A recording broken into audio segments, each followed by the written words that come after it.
On iPhone 14 Pro models, you can capture Apple Pro RAW images at 48 megapixels. Here's how. Tap to open Settings from your home screen, then choose Camera from the Settings menu. Select Formats from the Camera menu, then toggle the Apple Pro RAW switch to the on position. Tap Pro RAW Resolution and choose 48 megapixels. If you want the camera app to save your Pro RAW settings after a restart, return to the Camera Settings menu and tap Preserve Settings. Then, toggle the Apple Pro RAW switch to the on position. Finally, launch the camera app from your home screen and tap the RAW button to take 48 megapixel RAW photos.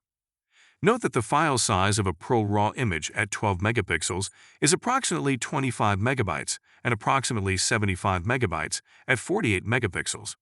Only photos that you take with the main camera at 1x can be saved at 48 megapixels.